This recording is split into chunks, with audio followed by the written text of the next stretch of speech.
Randindi nous a rejoint sur le plateau Talk du mondial des CCE, réunis ici à Deauville jusqu'à ce soir. Randindi, vous êtes le PDG de Snips. C'est un nom qui n'est pas banal pour une entreprise. Snips, ça veut dire quoi? En anglais, ça veut dire des morceaux. Et ce qu'on a réalisé, c'est que quand on s'intéresse à la donnée, on n'a jamais toute la donnée qu'on veut, on a toujours des morceaux de données. Alors justement, qu'est-ce que vous faites exactement comme activité? Vous avez essayé de me faire comprendre, j'espère avoir bien compris. Vous développez en fait des applications pour rendre la vie plus facile, des applications qui sont sur le smartphone, c'est ça un peu comme... Alors, on développe en fait des technologies qui permettent de créer des assistants intelligents, un petit peu comme Siri ou comme des chatbots, qu'on utilise à la fois pour créer nos propres applications, mais aussi pour que n'importe qui veut mettre de l'intelligence artificielle dans son produit soit capable de le faire en 3 lignes de code. Alors concrètement, c'est quoi ces applications Par exemple, on a fait une application où on est capable de faire de la recommandation et d'interagir avec son service musical, avec la voix. Donc on est capable de dire quelles étaient les chansons que j'écoutais ce matin quand je me suis réveillé.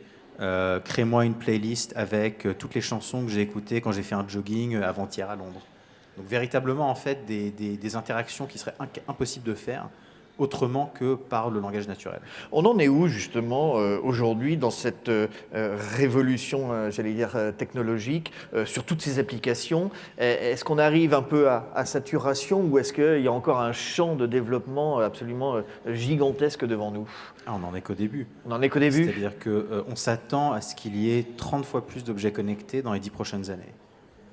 C'est effrayant, non? Ah, c'est complètement effrayant. Tout autour de nous va devenir connecté.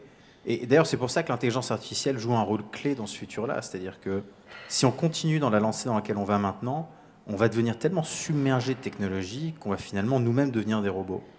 Alors que l'intelligence artificielle permet justement d'automatiser et d'enlever cette friction perpétuelle qui est entre l'homme et la machine, en rendant les machines plus humaines. En préparant notre entretien, j'ai bien aimé, vous m'avez expliqué que finalement, la techno sera demain ce que l'électricité était hier, c'est-à-dire qu'on va l'utiliser sans s'apercevoir qu'on l'utilise. Exactement. L'électricité, il y a 200 ans, ça coûtait cher, c'était pas très fiable, on s'électrocutait.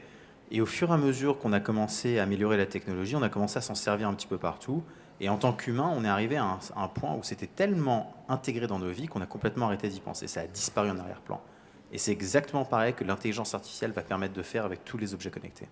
Randindi, vous êtes un jeune PDG, PDG donc de Snips, je le répète. Snips, c'est une société qui est installée à Paris, le siège est à Paris. Vous avez également des bureaux à New York, donc vous avez une vision, j'allais dire, bipolaire, si je peux m'exprimer comme ainsi.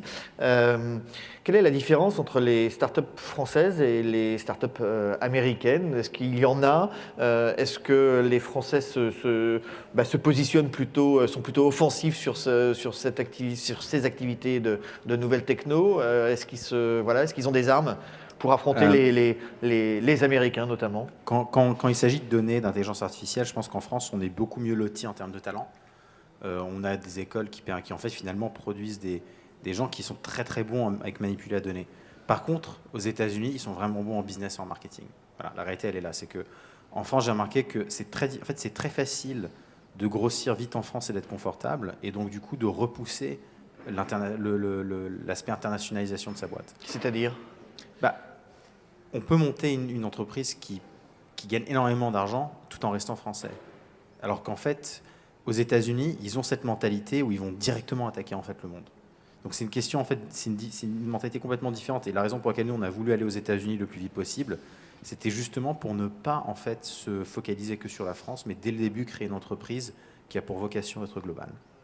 Un participant que j'interrogeais tout à l'heure m'expliquait que pour percer aux États-Unis, il fallait évidemment bien connaître le terrain américain, mais il fallait d'abord avoir un bon produit. C'est ce que vous faites? Vous développez des bons produits à Paris et puis vous allez chercher du business aux États-Unis? Exactement. Donc toute la technologie, toute la R&D, tout le développement est en France et toute la commercialisation se fait aux États-Unis. Et demain, Snips, ça sera quoi? Ça sera pas uniquement les États-Unis, j'imagine? Non, bien sûr.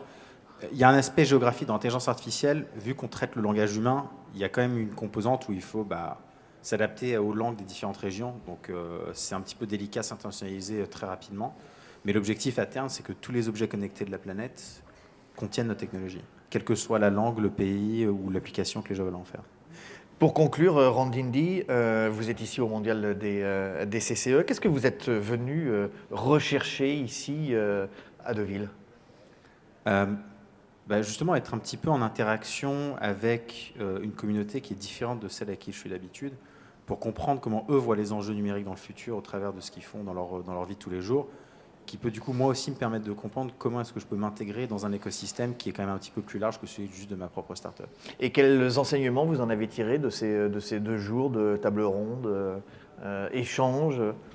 Que je pense qu'en fait, il y a encore beaucoup de sujets qu'on n'a pas encore abordés et qu'il y a des opportunités de réflexion, de partenariat pour justement permettre à la France de devenir un pays beaucoup plus compétitif globalement. Merci Randindi, PDG de Snips, d'être venu sur le plateau Talk du Mondial des CCE ici à Deauville. Merci et bon retour donc à Paris et à New York. Merci.